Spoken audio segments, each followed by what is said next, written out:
Hi, my name is Dave Blaney. I'm a geologist and CEO of Unicorn Mineral Resources, and we're currently exploring in a number of countries around the world. But we have an exciting zinc project in Ireland. You might ask yourself, why zinc? Why Ireland? Well, zinc is a critical raw material.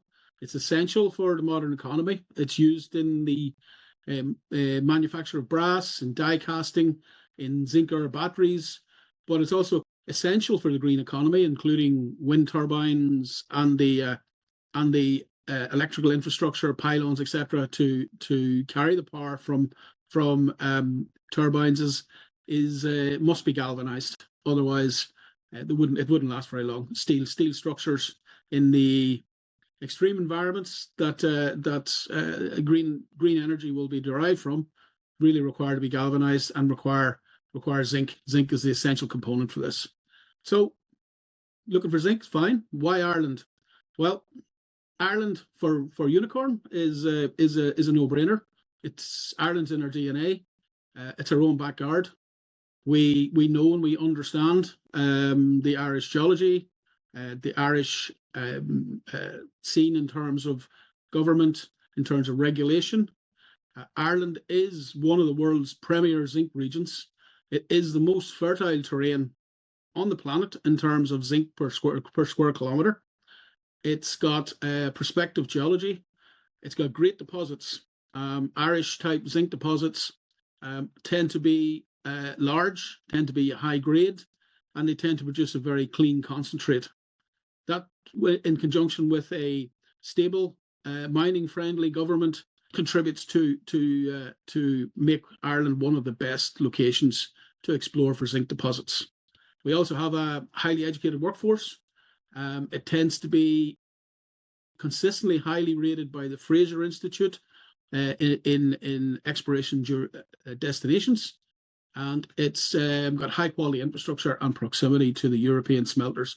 So Ireland really ticks an awful lot of boxes in terms of prospectivity and the associated infrastructure and government support that you would look for to invest exploration dollars in. The geological setting is also key. The Irish Midlands Orefield is recognised as one of the world's premier premier locations for the deposition of large-scale zinc deposits.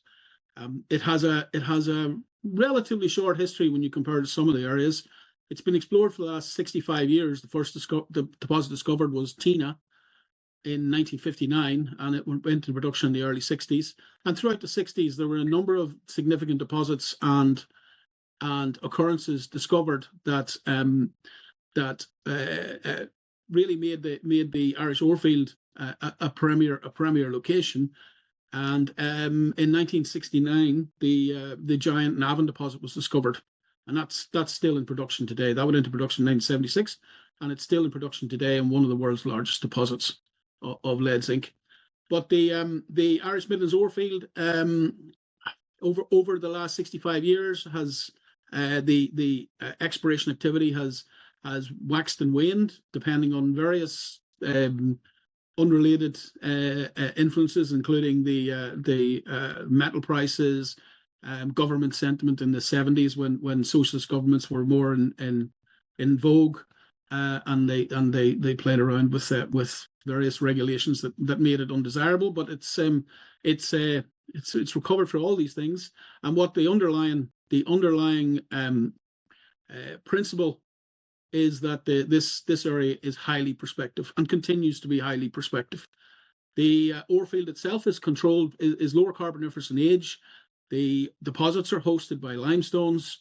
They tend to be massive sulfides. They tend to be very clean in terms of accessory metals or accessory contaminants that would be detrimental for smelters and whatever. So smelter penalties are very low for Irish deposits, and in fact they're sought after by smelters worldwide as a high quality product. The Orefield itself is controlled by a number of fundamental basement trends, and we know where the main controls are for the mineralizing fluids that have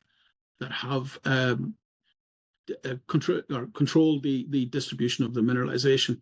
So Unicorn has identified this and has acquired ground along some of the major trends. Like the major trend in the area is the Rathdowney trend, and we have acquired ground close to the centre of gravity in the Lachine Galmoy area, and also in the Limerick Basin, which is an area that has been neglected by the Irish exploration scene over the years for a number of reasons, probably technical reasons that actually were proved wrong. So in terms of the model, what we're looking for, the deposits are flat lying. They are hosted by the Woolsortian Reef. They are massive sulfides, pyrites, fluorite, galena.